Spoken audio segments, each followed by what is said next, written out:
episode of the podcast that wouldn't die. I'm your host, Kevin. With me, as always, is Aaron. Hey! This week, we'll be discussing the science fiction classic Total Recall, starring Arnold Schwarzenegger and Sharon Stone. Goodness gracious. Go ahead and go to our page on Facebook at the podcast that wouldn't die. Go to our page on Twitter, TPodcast, TWDie. You can email us at the podcast that wouldn't die at Gmail. We've already received one email. A single email. So that's just the calm before the storm. So get ready. Our podcasts are on Spotify and Apple Podcasts, etc. And Aaron also has her own personal Twitter account. The Cult of Aaron on the Twitter. Join the cult. Please the cult. Do. Send money. Tithe. I was telling you this before. Total Recall. In my mind, I was a kid of the 80s, so I was in on Arnold Schwarzenegger pretty much from Jump Street. But what I found interesting about Total Recall is people you wouldn't think would like an Arnold Schwarzenegger movie all love Total Recall. You know why? I will tell you why. Because I hated Arnold Schwarzenegger. Because, I'm not watching frickin' Conan the Barbarian, any of that nonsense crap. And just out of coincidence, well, first I'll tell you exactly why people like Total Recall. Because he's kind of making fun of himself. It's a little camp, and he seems more like he could be a cool guy. Maybe we should elect him governor of one of the most prosperous states in the union. Wah, wah, wah, wah. But literally, I was like, I ain't going to see Total Recall. Crazy Arnold Schwarzenegger's in it. And I was at this bar in Santa Cruz. And the Catalyst, as a matter of fact, or as I used to refer to it as the Cataract. And this is a rambling story. I believe Pete Escovita was playing in the actual club with his daughter Sheila E. making a special. And I wasn't going to pay for that, so I was just sitting in the bar listening. But on the TV screens was Total Recall. And I remember thinking, what is this? This looks fantastic. And then I saw Arnold Schwarzenegger. I was like, I had to run home. It was on TV. So I saw it much later. But it literally became one of my favorite movies. Now, I never saw the remake because why did you need to remake it? No, I agree. I actually did see the remake. It was Colin Farrell and it was Bryan Cranston from Breaking Bad fame. And who it wasn't played very good. Colin Farrell was Arnold Schwarzenegger? Yes. Well, he was Doug Quaid, and Bryan Cranston was Velos Cohagen. Oh, Lord. And you also had Jennifer Beals and Kate Beckinsale. Who's Jennifer Beals? Is that the one from Flashdance? I always mess up their names. There's Jessica Biel from Flashdance. Then there's Jennifer Beal, no S, from Seventh Heaven, some of those shows. I don't believe I was watching that. She's with Justin Timberlake now, I believe. Oh, unless I'm crazy. Yes, she's a real actress. I'm blanking on other things she's done, but I gotcha. So there you have it. One thing I will say, it always, like I said, it shocked me largely because this movie is really violent. I mean, it is like blood. He punches somebody, there's blood. If somebody gets shot, it's like a grenade goes off. I mean, it is violent. You know and what? Yet, I don't think of it as violent. How crazy is that? I'm like, what? Is it violent? I literally just watched it 2 days ago. I was what? When we go over the plot, I'm going to remind you of some of the extra violent scenes. But it's not zombie. It's not zombie. There's no entrails. It is not zombie. But typically in these movies of the 80s, your Rambos, your Arnold Schwarzenegger type movies, people get shot left and right. 100 people might die, but you may not see any blood at all. I think this movie's 1990, actually. It is. This was kind of it's like an 80s hangover, yeah. It is. It is very much so. There's still plenty of shoulder pads.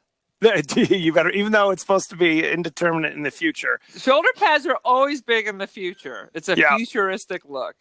I'm also going to tell you that Schwarzenegger, as opposed to Stallone, was really kind of a sci-fi movie guy.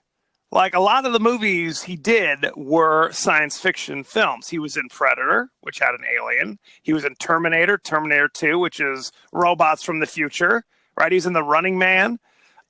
He was Running in. Man's good. We might have to do that. It's a total because you know what? What movie totally ripped off The Running Man? I don't know. What movie? The Hunger Games? Yes. There you go. I get there eventually. He was also. I'm gonna blow your mind. He was also The Sixth Day was a movie about cloning in the future, which is actually an underrated classic. Never heard of it. Never saw it. He was even in Junior, which is a science fiction movie where a man becomes Never pregnant. heard of it. Be thankful. No, maybe I did. Maybe I did hear him. I did not see it for damn sure. But now that you said man is pregnant, maybe I did see that. Oh God, don't go see it. He was instrumental in getting this thing kicked back to life because Dino De Laurentiis production company was falling apart. So he went and approached Dino and wanted to know if he'd be willing to sell it. So he kind of put all this together. Oh yeah, no question. Do you want to give us the 5-second synopsis? All right. Recall. So basically, here's the story. Working man, apparently wife refuses to let him go to Mars on vacation or even move there. So funny enough, you can do this kind of a shitty holiday where you don't actually ever go anyplace, but they just implant a memory of a holiday. Things go terribly wrong. He thinks he's a secret agent. People are trying to kill him. He's like, what the heck? And then he finds out that he needs to get to Mars, that people are tracking things with his head. The truth is in Mars. He gets to Mars. He finds out that someone has erased his memory, that the life he knows is fake. So he goes to Mars. He gets in. Apparently, there's all these rebels and crud going on Mars because they're like treating the locals badly. They're not even locals. These are clearly Earthlings that have moved to Mars to work in the plants, and they're squeezing them. So he finds out why they're rebelling. He discovers where the master of the rebellion is, and it turns out it was all a trick, so all the forces could come in, kill the leader of the rebellion, but now he's like, which is my true self? Am I this good guy who's helping the rebellion, or am I the evil overlord? So he suppresses the evil overlord. I like my new self better. So the bad man is trying to kill him, even though that was his best friend. This is rambling. And at the very end, basically, they've discovered this ancient alien atmosphere generator that for some reason the aliens never bothered to turn on. They turn it on. Now there's oxygen for the whole planet like in 3 minutes. Right. That's good. End of the show. The end. I love that. That 5-second description of the whole plot. There are a few other things that happen, but that's the gist of the story. What's funny to me, and this is an issue that I always have with Arnold Schwarzenegger movies, is that he is so buff that it's really, you'd think people would be commenting on it every day. Right? Characters should come up to him. Damn, they should say something, because he's not just fit, as you know. He is freakishly muscular. Well, the bull crap is clearly right before every scene, he's pumping up. Right. Because you just don't walk around like that. Right. Huge, you got to bulging. anger up your muscles. So he's doing that. Every time he has his arm exposed, he's clearly has just been lifting weights, and then it was action. Right. Absolutely.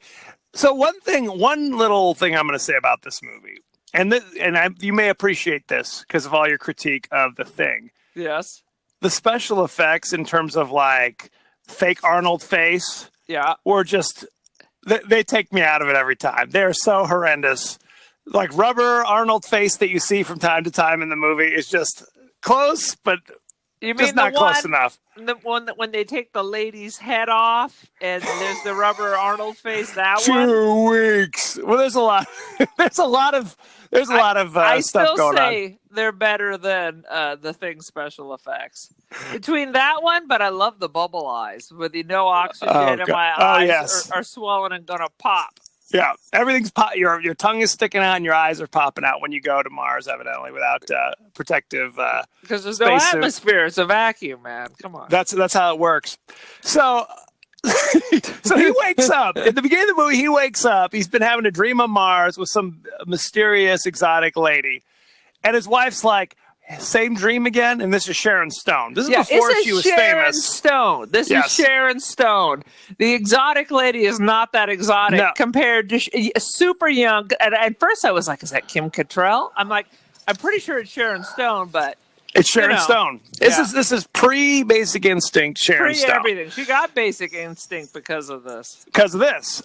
So she's like, "Are you having that dream again?" "Yes, I'm still dreaming about Mars." "Is that hot chick that you're still dreaming about in your dream?" So let me get this straight. He wakes up, "Honey, what's wrong? I got to tell you about this hot chick that I keep dreaming about every night." Yeah, because women like that. They love that. Really like that. That's just tell them I never remember my dreams. That's what you say, Big Arnold. You don't say, "Yeah, it's the same chick." Your wife's in my dream to this right now, so now every night you're a liar now. That's the secret.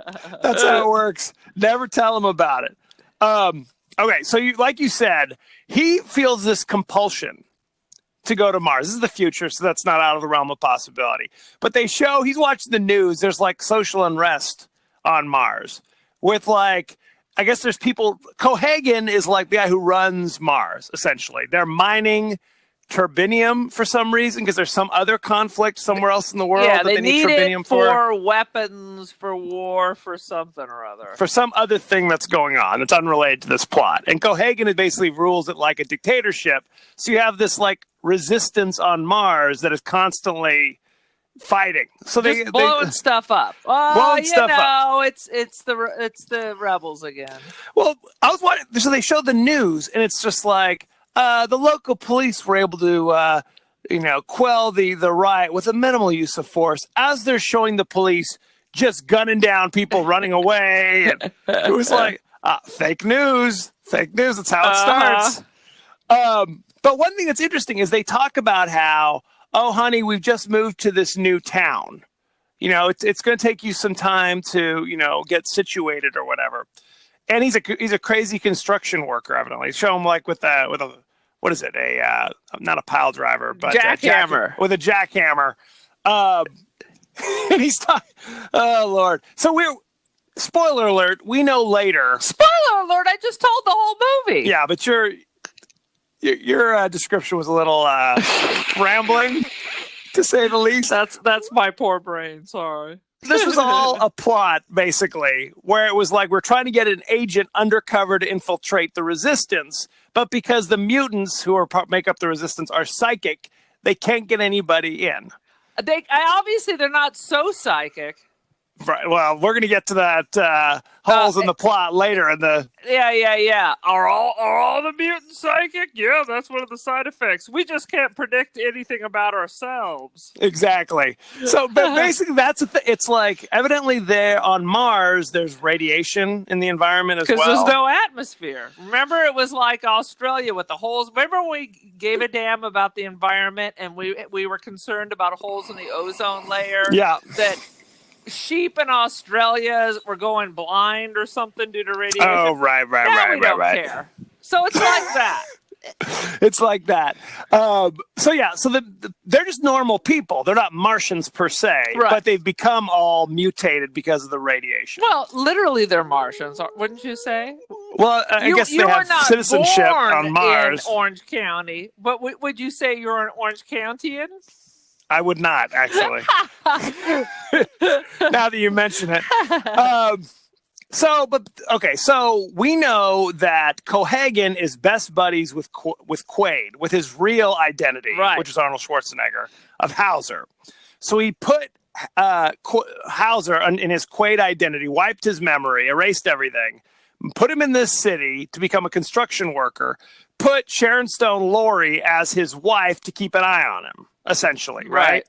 And at some indeterminate future date, they would activate him, and then he would go, to Mars and go undercover, still not knowing who he is, theoretically, so he'd be able to get close to the Kuato, who leads the resistance. They don't know who or what a Kuato is. So because of this inner compulsion to go to Mars, and his wife's like, no, we're never going to go to Mars, he goes to recall, like you said, to get that fake memory. Right. And while he's in the process of getting that fake memory, he has kind of that reveals terribly wrong, as per usual, where it's like it reveals he thinks he's a secret agent. Okay. Now, we do have to say that as part of the vacation he paid for was that he would be a secret agent. Right. It was like, so you don't go on these trips. You just get the memories after the fact, and then they give you souvenirs or whatever. He pays for an extra option that allows you to go on an ego trip where you can pretend in the course of this memory you are a secret agent or a sports star or a whatever. I'd be the secret agent too. That'd be pretty cool. If this is my only chance for an actual vacation, why not? Why not? For an extra measly 300 credits. I don't even know what that is. Yeah, exactly. They don't explain it. In the future, you still need to have a jackhammer, dude. You do. In the future, you gotta have a well-muscled jackhammer operator. Well-oiled, hairless. Anyway, oh Lord. Anyway, so the recall people realize something's wrong, so they wipe his memory of going to recall and dump him in a cab.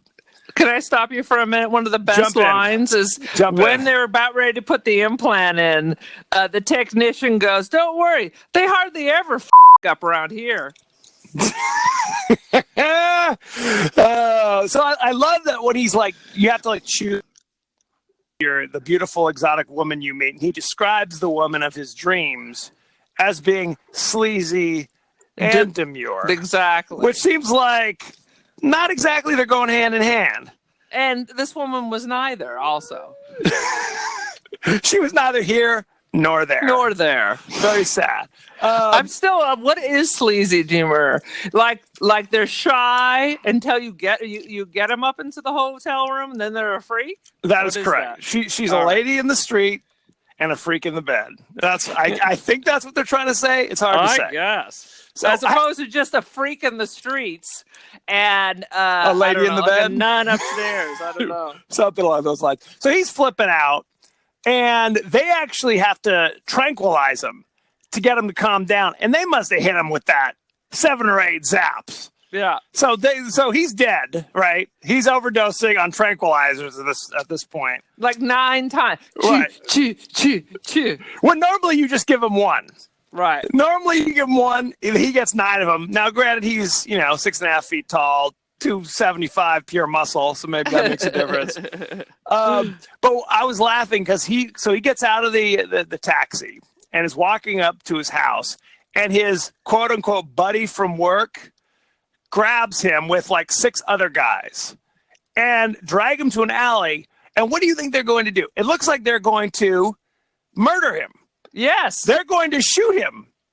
And it's just like, that would seem to mess up their whole plan of getting this guy to go undercover in the resistance. Exactly. And so Sharon Stone blows her cover almost immediately. Her job as a spy is for shame. Well, same thing. He goes home and goes, "Laurie, I just killed 5 people. They were spies or something." And Laurie immediately pulls out a gun and tries to shoot him as well. Exactly. And again, knowing what we know, murdering him would seem to be not what you want to do in this scenario. Well, there's one piece of the puzzle that we discover in that these henchmen don't know the whole story.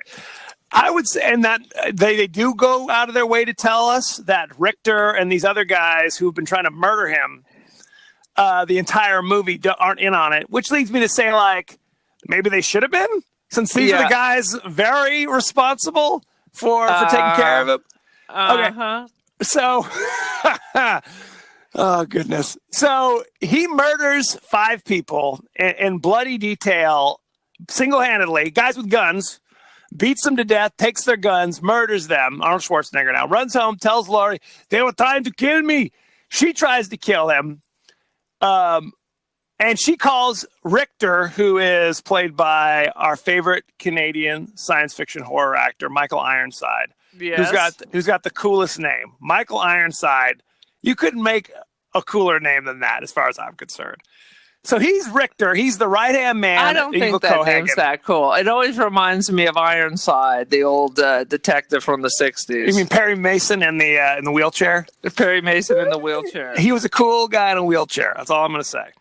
So is Ironside, is that a Native American name? I have no idea. Anything's possible. Maybe it's a stage name. But regardless, he comes in with his guy. Now, he's out to murder Doug Quaid at this point. Yeah, he doesn't like him. He's been sleeping with his wife now for days or that is months correct. Or 15 minutes, we don't know. So Laurie, who is posing as Doug Quaid's wife, is actually with Richter.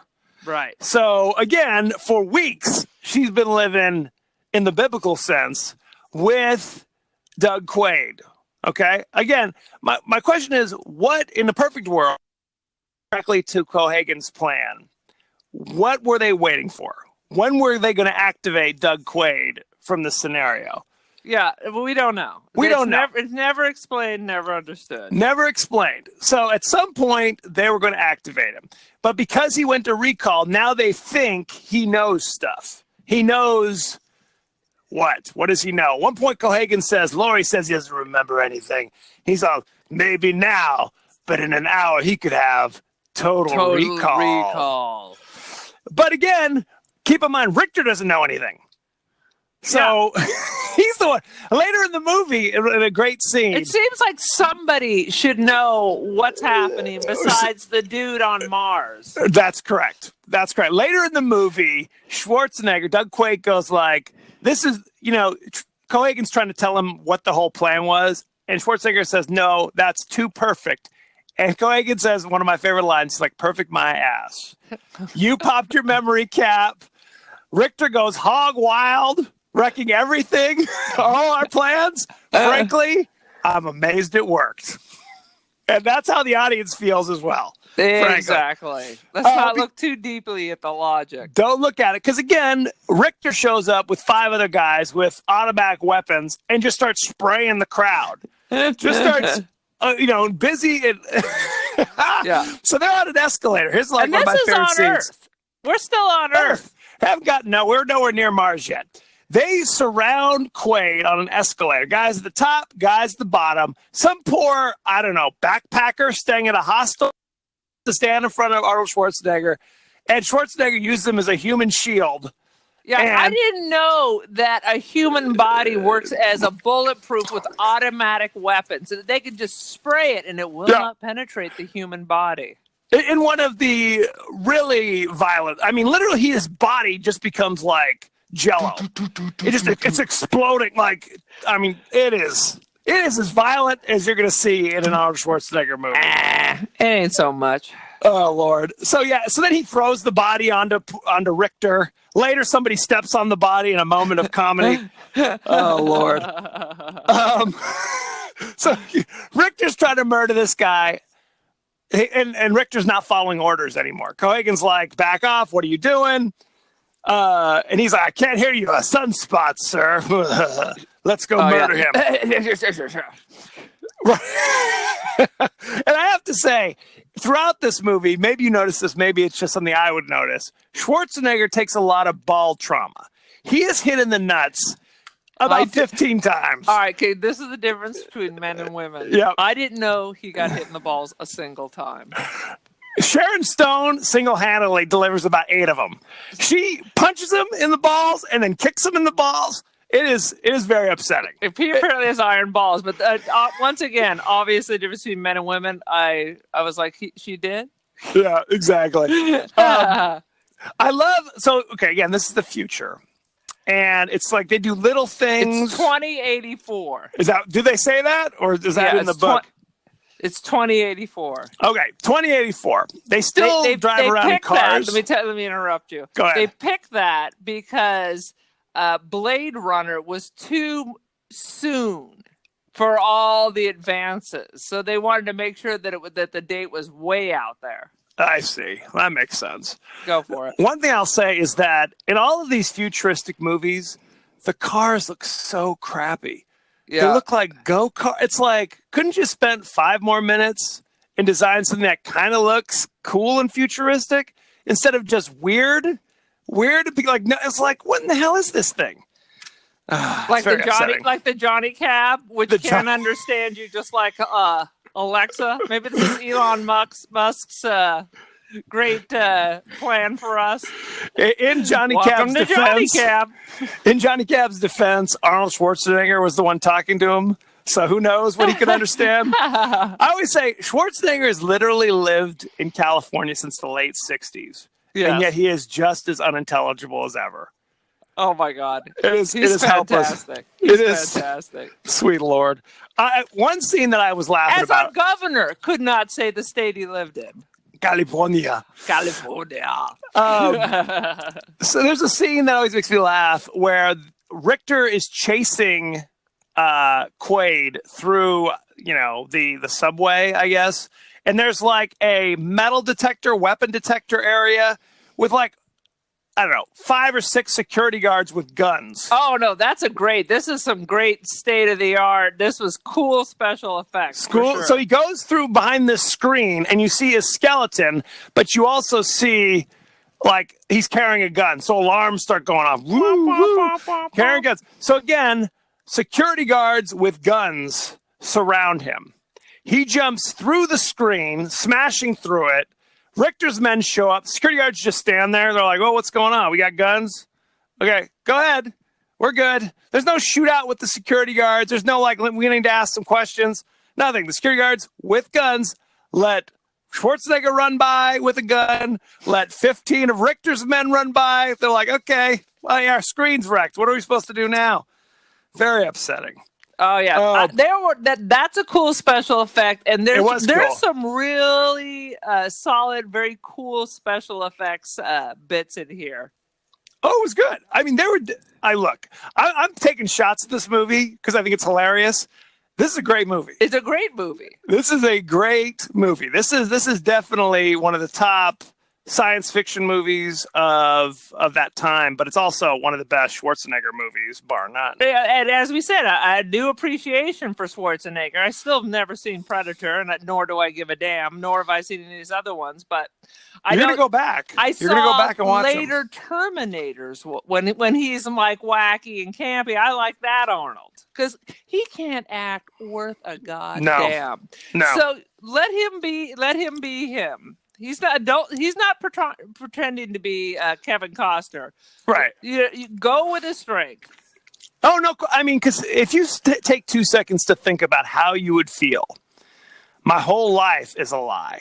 Yeah. I'm all alone. There's no one here. You think you'd have an anxiety attack or something. I don't know. He never seems that bothered by it. No. Right. Well, he's not a deep thinker, I don't think. He's not. I mean, he's obviously a little concerned. Mm-hmm. It's like, this is kind of weird. That my wife isn't really my wife. All my friends are trying to kill me. Everyone's trying to murder me. They're saying I'm not who I'm supposed to be. That is weird. Uh-huh. But there's no moment where he's laying in an alley, hyperventilating with a bottle in his hand. Yeah. We're waiting for that scene. Do I have a family? Where's my family? Do I really have a wife? What is my reality? What is reality? I don't know. Not too concerned about it. He's like, whatever. So eventually, he gets tracked down by, quote unquote, a buddy of his from the agency who gives him a briefcase and tells him to wipe a wet towel around his head because evidently he's got some kind of a tracking egg. Yeah. They call it a bug. Softball. Yeah. It's like a billiard ball. Yeah. It's huge. It's way too big in his head. But if he wraps it in a wet towel, then it kind of muffles the signal. That's how come Richter and all the gang are able to find him wherever he goes.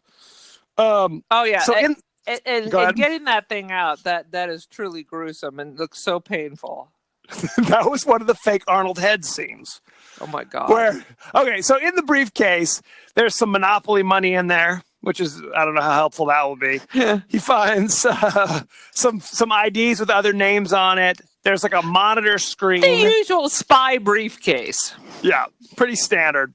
And that's when he watches it, and there's a video of Hauser, where that is Arnold Schwarzenegger saying, hey, we have to, we have to find out who we are. We have to go back to Mars. Yeah. We have to do X, Y, and Z. Get your ass to Mars. But first, right, you're being followed. So you need to get that nasty old bug out of your head. But don't worry. This giant, gruesome tool is self-directed or something. Yep. I was like, oh, no.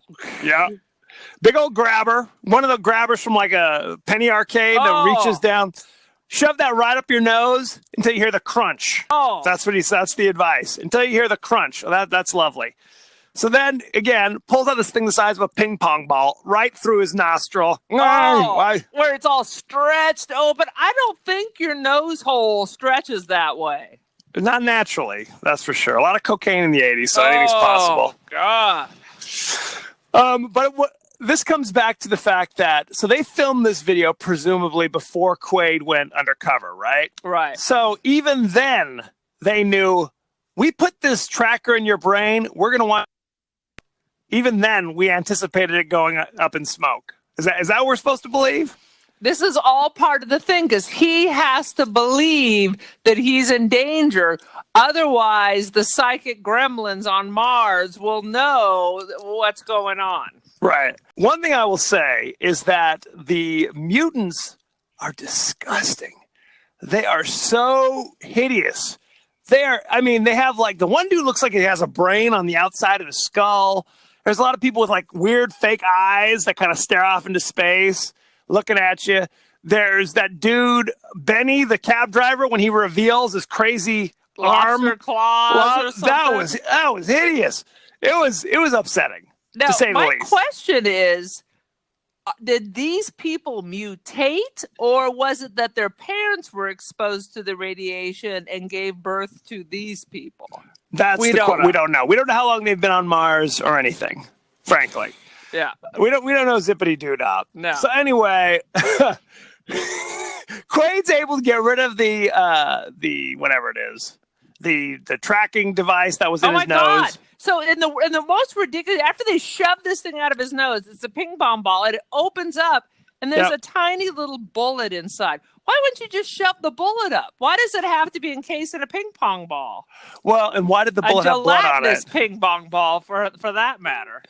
Right. So it opens up, and there's that little bullet, but the bullet has blood on it for some reason. Why is there blood inside the ping pong ball? No, and don't ask these questions. Where was it housed?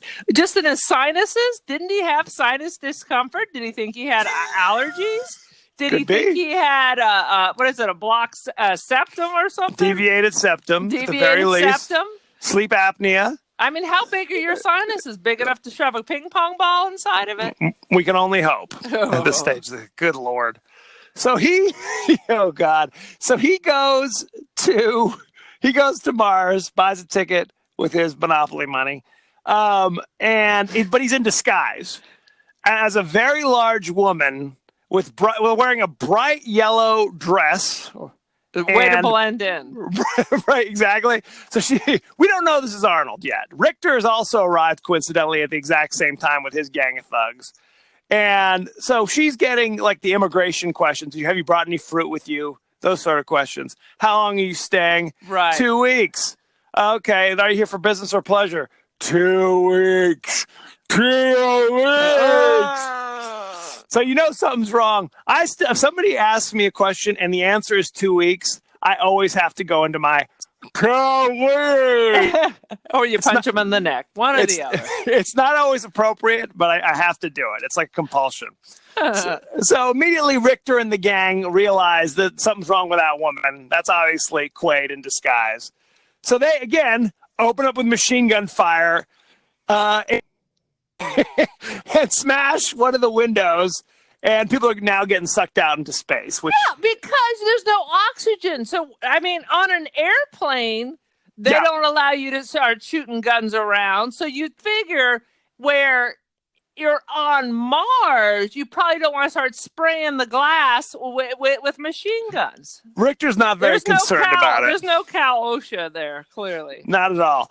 So people are getting sucked out. Somebody hits the button to close the shield doors to save the rest of the people. But of course they close. would have automated that, wouldn't you? You'd hope. And of course it closes all down the room right before Arnold Schwarzenegger slides under the door. And of course now they can't open those doors, because if they open those doors, then it's going to open up the doors to the outside. That's right. So forever this area will just be sealed off. Oh Lord, sweet Jesus. So he finds what was it? Like there was like a card that tells me he has to go to this one resort. I think it's like the Hilton or something, the Mars Hilton. Yes. And there's an ad for some kind of crazy brothel. It's a sex. I can't remember the name of the place. The Last Resort. I've been to Dick's Last Resort in San Antonio, Texas, but there wasn't sex. It's very similar, though, if you take the time to look at it. So he goes there, and of course he sees the girl from his dreams. It's Melina, because there was a note saying "Ask for Melina" written in his own handwriting. Right.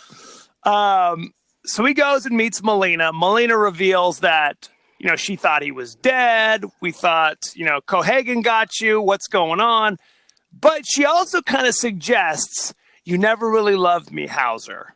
You were just trying to get in close to the resistance or something along those lines. Well, when you're in a relationship and people disappear and then magically show back up without calling, you get a little chapped in the hide.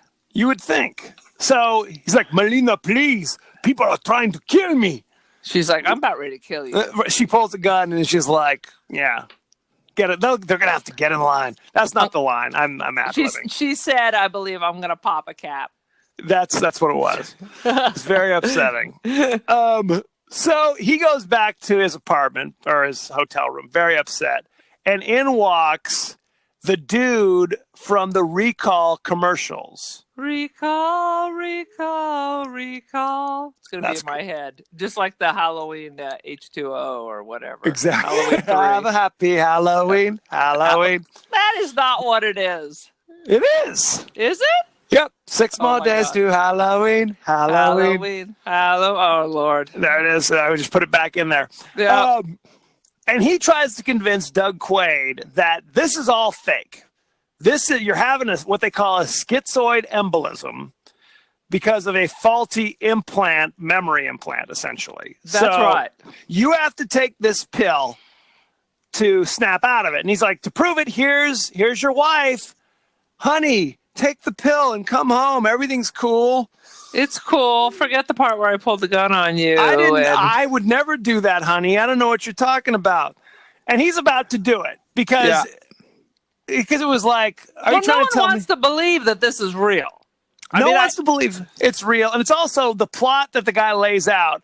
Let me get this straight. There's an intergalactic conspiracy to convince you you're a lowly construction worker. Yeah.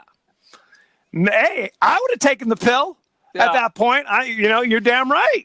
You're right about that. So he starts to put the pill in his mouth, but of course, what happens? The dude from the commercial. The little bead of sweat. Boom. Reveals that the guy was a little nervous because at one point Schwarzenegger puts a gun to his head, so I could kill you right now. It wouldn't matter.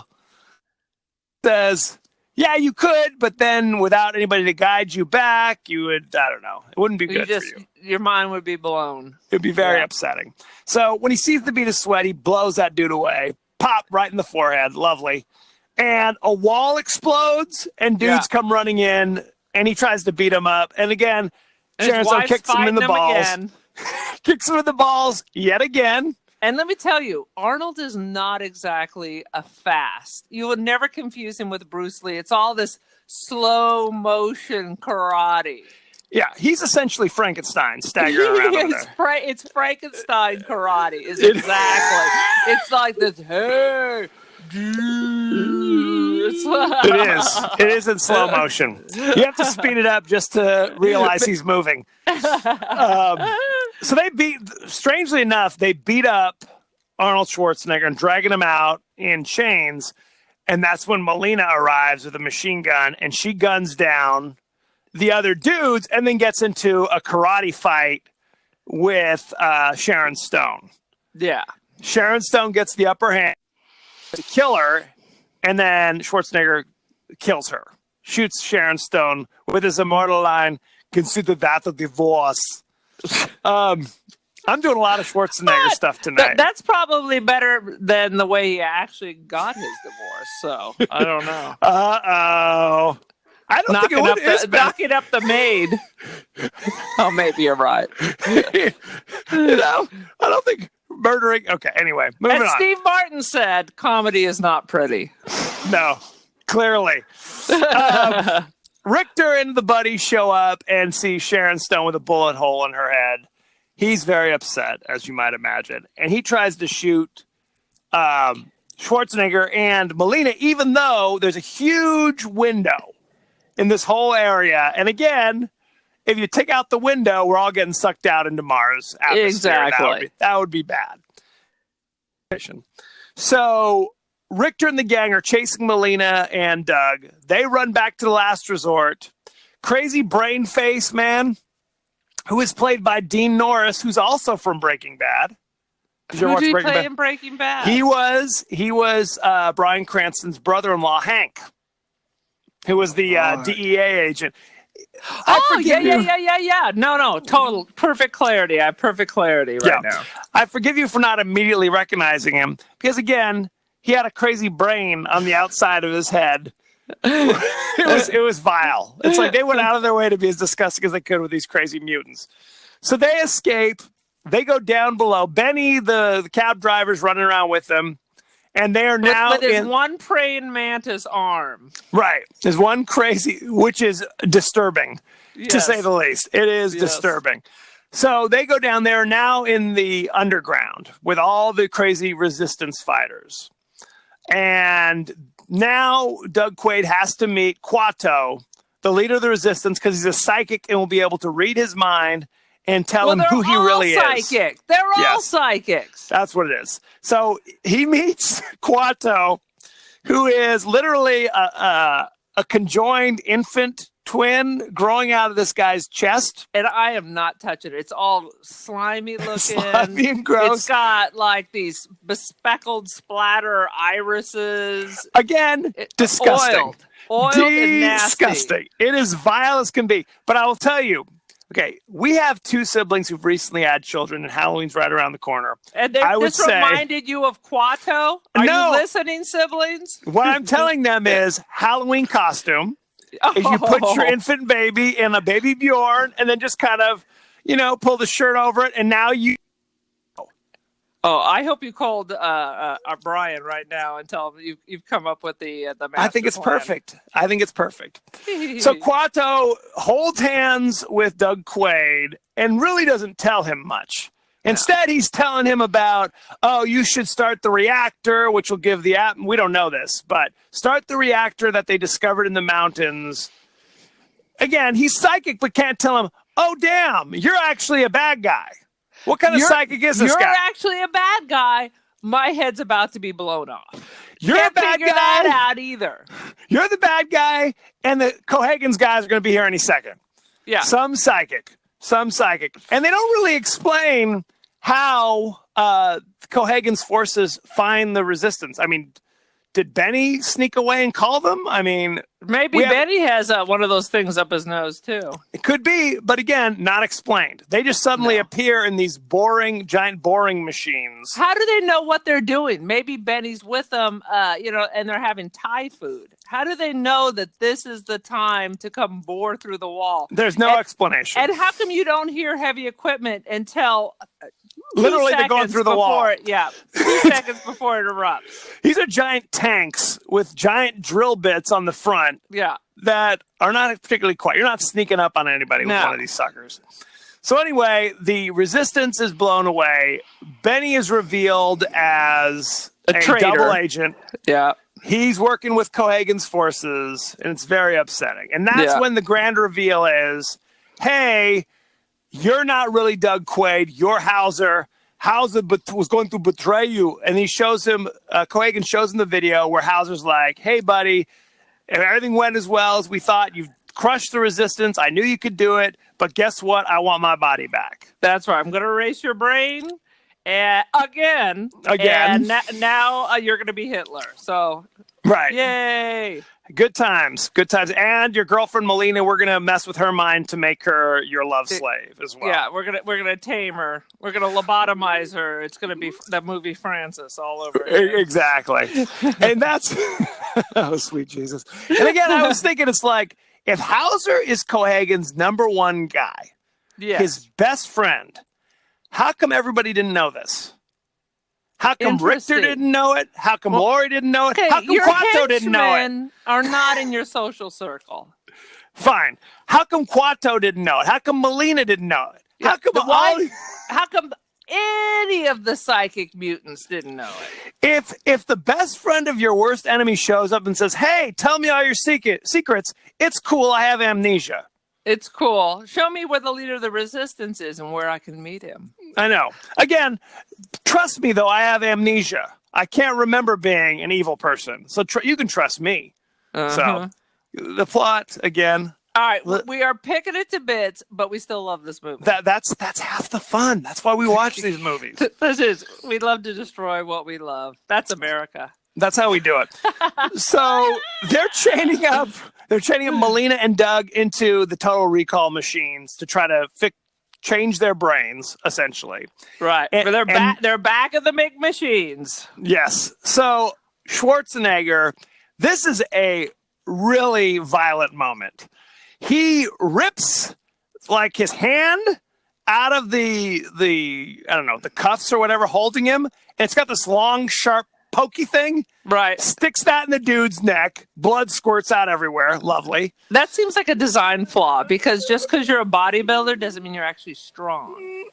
Well, in this case, this is what's happening. Other technicians grab like a fire axe. Another dude grabs like a harpoon or spear or something. Some kind of javelin that just happens to be nearby. They all go to attack him. He takes this javelin from this dude and literally jams it through his head. Yeah. Boom. Boom. Again, horrific. This could have been in Zombie, as far as I'm concerned. You are out of your damn mind. You are so out of your mind. You're overblowing the violence. No, I will say this. If it was in Zombie, there'd be a close-up on it, and it would be 10 minutes of the thing going through the guy's head. But just and then someone reaching in and taking a mouthful. Oh, God. Stop talking about Zombie. It's upsetting to me. It's very violent, to say the least. So then Benny tries to get him with one of those boring machines.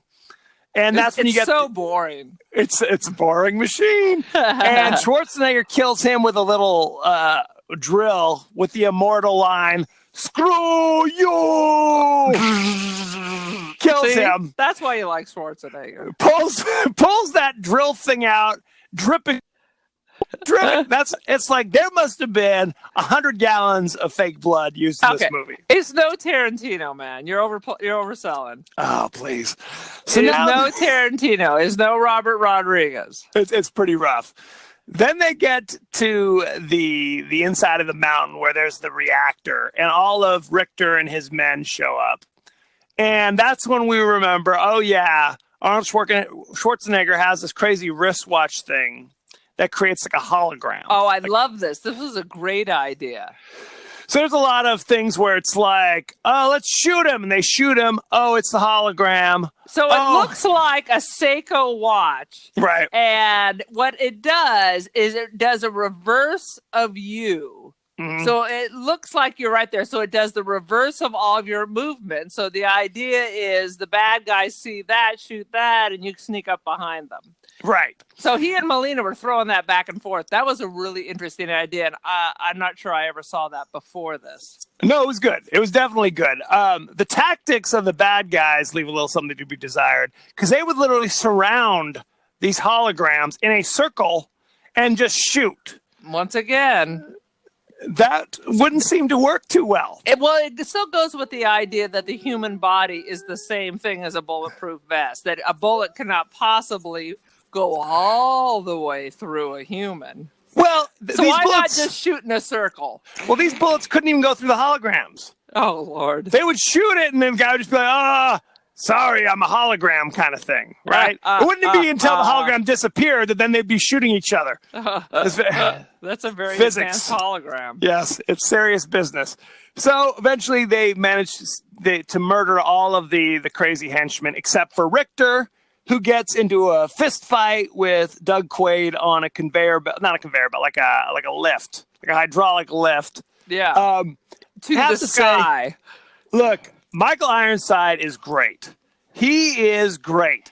But he must be 5'6", 150 soaking wet compared to, a well-muscled Arnold Schwarzenegger. Not a fair fight. He's a scrapper, though. He's a scrapper. He's wiry. He gets his arm ripped off. And as we said, Arnold's is not exactly quick.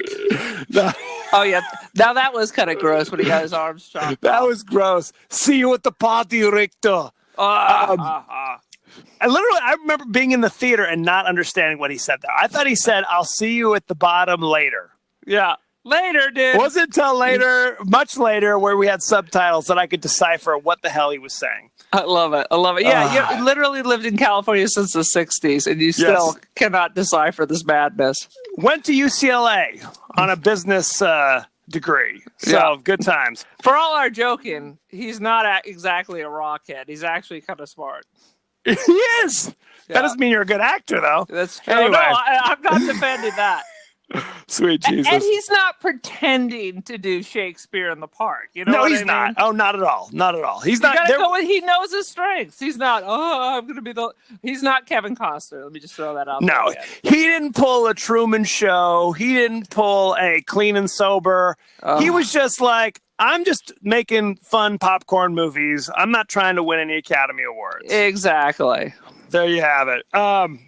So, needless to say, Molina and Schwarzenegger defeat Cohagen.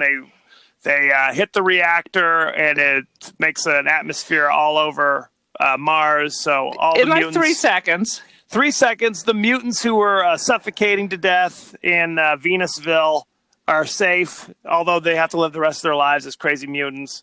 Well, you Very forgot upsetting. the part where Cohagen, before they started it, was there shooting at him, trying to get him to stop turning on the reactor, which, of course, blew another hole in the wall. So Cohagen flew out, popped like a tick, and then they turn it on, then they get sucked out, and they're about to pop. There's got to be some cerebral damage from your head swelling like that. But the oxygen, since it's instant, we instantly have an atmosphere. Yep. They managed to swell back down, and everything was fine. I remember being in the theater thinking that Cohagen was going to turn into a mutant. Like, that was the thing. He was going to be like... a metamorphosis of some sort. Right, because of getting his eyeballs sucked out and his tongue hanging low. He would have to live like that and have to move to Venusville. It seemed to me that Cohagen really believed that turning on the reactor would, cause a nuclear explosion or something. He seemed very desperate. Don't do it. You'll kill us all. Maybe, but until that moment, it seemed the whole point of not turning it on was it will eliminate his power and wealth, because the stuff they're melting to make the oxygen or whatever, it would get all used up. Well, even Richter was like, we should just turn it on. We don't know what it'll do. Let's just turn it on. It's all good. Don't be a moron. But they made a good point. The aliens didn't turn it on. Why didn't the ancient aliens turn it on? Well, presumably the ancient aliens lived in whatever the current environment was, I guess, so right? Then why did they create it? Okay. See? You're right. See? Maybe they were humanoid underground dwellers. You're making me perhaps. You're making me think this plot has got a few holes in it. Very upsetting. Very upsetting. Anything else about the plot we need to discuss? No, that pretty much covers the plot, I think. Do you have I just have fun facts. That's all I have. Let's cut right to behind the scenes. Hit us up with your fun facts. All right, so it's based on a Philip K. Dick novel. Mm-hmm. And I thought I wrote down the name. We Can Remember It For You Wholesale. We Can Remember It For You Wholesale. And it's a little different. Actually, in the book, because I didn't read the book, but I did find a website that said book versus movie. In the book, there are mouse-sized aliens. Oh, really? Well, and I also I kind of looked it up. The plot, like the basic bare bones of the plot, is the guy is just a regular dude, but then going to recall, he does discover, oh, I really am a secret agent. And there's also like, oh, there really is an alien invasion. Like there's some alien invasion part of it that's not in this movie at all. Right, and this is just a short story too. Right. What else do I have? I have some bebopping about Johnny Cab still. Go for it. It's very convenient that if you rip out the little Johnny Cab character, there's a perfect joystick right underneath it. So why would anyone pay to go on? I'm assuming it's not free, that they scan you and you're deducted for your ride like Uber. So, but now anyone can just rip the Johnny Cab and there's a joystick and you just drive it like a golf cart? Yeah, pretty much. What's that all about? It doesn't damage the car in any way. Now, in the original, they had been trying to write this screenplay for like 20 years, but the special effects were not there. And in fact, Dan O'Bannon, who was trying to write it in like the 70s, eventually just set it aside to work on what movie? Alien, about a space monster. Yep. So that was kind of interesting. And like we said before, Dino De Laurentiis production company was supposed to be doing it, and they had Cronenberg working on the script because the original script had no mutants. So he came up with the idea of the Rebels and the Quato. That's a Cronenberg move all the way. His movies are so gross.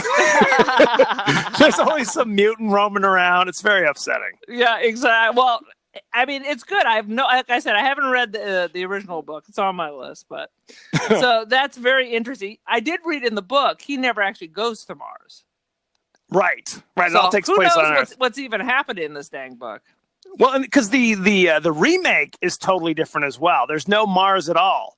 Oh, so maybe the remake is closer to the it's not story. It's the not remake either. No, it's some other bizarre thing where like they have to travel through the planet. Like you work on one side of the Earth, and like the rich people are on the other side, and you travel through like a tunnel through the center of the Earth to get. It's nonsense. That movie is awful.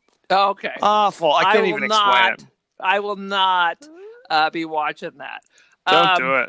Fun fact. So I was watching it, since I've seen it so many times, I can start staring at the background. And I start looking at the weird advertisements for different drinks and stuff. I was like, what is that? And then as I'm deep diving, I realize the exterior shots, it's all Mexico City. So really? Mexico City has that futuristic look that they wanted. Interesting. Which makes me want to go to Mexico City. I don't want to get killed and stuff because I hear it's quite dangerous. But I would like to check it out. Mom and Dad went there for their honeymoon. I thought they went to Acapulco. Who knows? I think they went both places because they went to Chichen Itza or something too. They did not go to Venusville, as far as I know. They did not go to the last resort. Sweet Jesus. Some cool special effects, like when he's in disguise with that woman, and I've seen that actress and tons of other stuff. Right. The way they have, like what you said, 2 weeks, and the head comes apart and blows up. That's awesome. That's another awesome special effect. Get ready for a big surprise. I don't know. I can't think of anything else. I think we picked this to the bone. Oh, I like the nail color. The secretary at the beginning of Recall, this is a girl thing. So she had this little wand, and every time you touch the nail, it changes color. I was like, that's awesome. And then I have one more thing to say, which I'm sure you've been dying to say. Go for it. I'm going to scoop you on it. Scoop it. When he first goes to Recall at the beginning, the doctor tells you the entire plot. You just don't realize it. Right. That's correct. The movie is spoiled in the first 5 minutes. Right. If you're paying attention. Yes. Needless to say, if you've seen get the movie girl. again. Yeah. Right. There's a lot of those moments. This was directed by Paul Verhoeven, who a couple years earlier had done RoboCop. Later, he did Starship Troopers. And he did, I believe he also directed Basic Instinct. Yes, with Sharon Stone. He said that she got the role of Basic Instinct, not just because she was a hottie, but because this role showed that she could go from kind of a sweet wife to a diabolical killer, like flipping a switch. Yeah. And he said that's how Sharon was in real life as well. Ooh. So there you have it. Good times had by all. I also read there was some comment about how she had her clothes on the whole time on this, but that was all erased come the next movie. Yep, pretty much. Wah, wah, wah, wah. Let's go to crazy quotes. I think I pretty much Wait a minute. Oh, you have more? Go for it. Basic Instinct question. Oh, sweet Jesus. Yeah. Do you actually see something? Yeah. Do you actually see her hoo-ha when she's crossing it? Yeah, they zoom in. I have tried to stop. You don't have to stop it. You do not have to stop it. It's literally, it fills the screen. I'm not joking. Close-up. I am not. Oh my it God. Is. Maybe I've only seen it on TV. You know what I mean? That would make a difference. Yeah. If you saw it on the Sunday night ABC movie, then yes, it would be a little bit different. The Wonderful World of Disney tonight. Basic Instinct. It would be a different movie in that sense. Oh, sweet Jesus. I had something else to say, but it jumped out of my head. So that was it. Talk your talk. I was going to say, let's go to crazy quotes, but I pretty much hit them all. I think we hit them as we went. Yeah. I don't think he says, I'll be back in this movie, though. Well, he doesn't want to come back. Well, that's his catchphrase. He always has to say, I'll be back, I guess. I guess not. Well, the question is, has he done Terminator 2 yet at this time? No. Because that's where it's from. Well, it's from Terminator. It's from the first Terminator. Oh, is it from the first one? Yep. And then they kind of worked it into every movie, but not this one, evidently. So there you go. Good times. I think that's it. Go for it. Okay. So here's my question for you, Kevin. Would you be more interested in doing a recall vacation or the same amount of time in the holodeck? Well, the good thing about the holodeck is that you are actually actively experiencing it. Whereas with the recall vacation, it's just like, you're like, oh yeah, I remember doing that. That isn't as much fun. Yeah, you're literally, I don't know, in the doctor's office for a half an hour, and then that's that. Yeah, I think I'd do holodeck. Quite frankly, I always wondered why anyone would ever leave the holodeck. Right. Didn't they deal with that on Star Trek? Like, it was basically an opiate where people were spending too much time there. I believe it. Yeah. Okay. Anything else before we just abandon ship here? Well, I really can't think of anything else. What if Cronenberg had directed this? The mutants would be even more disgusting. I think that's what it is. Does this make you more likely to read the book or the story? My problem is, in this day and age, if I'm curious about something, I just go to like Wikipedia and I read the summaries. You are a monster. I am a monster. I thought I was a cheater with using audibles, but you're truly a monster. And I'm a reader. I am a reader. So it's like what problem that occurs is that if it's something I'm really interested in, like well in advance, then I'll just buy the book or I'll get it on Kindle or something like that. Right. If it's something I'm only casually kind of interested in, I'll kind of Wikipedia it. And then I'm kind of, oh, this is cool. But by then it's ruined. It's too late. It's a sad situation. Anything else? Would you recommend it? We'd recommend this movie, right? Highly recommend. Yeah. I have a comment about one of our previous shows. Go for it. I was farting around watching TV the other day, and I don't know if you recall that we reviewed The Shining. I do recall. So I recorded like all the Simpsons Treehouse of Horrors, and the first one I put on was their take on The Shining. What did they do? Oh, no. They go, it's no TV and no beer makes Homer go crazy. It's the same thing where it's just written all over the walls of the hotel. Then finally, as he's ready to kill his whole family, they find this little tiny portable TV, and they're all sitting out in the snow in front of the hotel. And he's like, urge to kill. What is it? What is it? Urge to kill. Oh, fuck. Fading. Urge to kill. Fading. And then I can't remember, but it's now morning. They're all, they snap to it. They're all like frozen except for their eyes are moving around. Yep. And it was like the Tonys with Tyne Daly and somebody else. And you just hear, urge to kill rising. Rising. The Simpsons used to be so good. Is it even on anymore? Oh, yeah. Still, I haven't watched literally The Simpsons, and I'm one of those bad people where it's just like, I don't watch The Simpsons. No. Like, I don't like program it on my whatever, but I always enjoy it. When I happen to stumble upon it, I always think it's hilarious. Back in the day, it was not to miss TV, especially the Treehouse of Horror. Yeah. So, good anyway, times. that brought me back to the good time. Remember when they used to have musicals? Oh yeah, remember we've done the Planet of the Apes musical. That's right. You made a monkey out of me. And then they had the one Monorail. Oh, sweet Lord. Leonard Nimoy was in that one. Oh, it's a classic. You make me sad. You make me sad. One thing I want to say about Total Recall before we totally pull the ripcord, is Ronnie Cox, who plays Cohagen. Yes. You remember him from St. Elsewhere. He was in Beverly Hills Cop, Beverly Hills Cop 2. He was in RoboCop. He looks so weird in this movie. And I don't know if he's got weird makeup on. He's got a weird hairstyle. He just looks peculiar. Did they put like crazy contact lenses? He just looks nuts. He just looks like your rando supporting dude from back in the day. He's creepy. Back when everyone wasn't 20 and, when you were just weird looking dudes. Oh, I wanted to talk about Michael Ironside because he was in a couple of movies that we might not want to review. Oh, love him. Cronenberg movies too. Yeah, Scanners. Which I totally remember watching in high school. Love Scanners. And now I'm not sure about this one.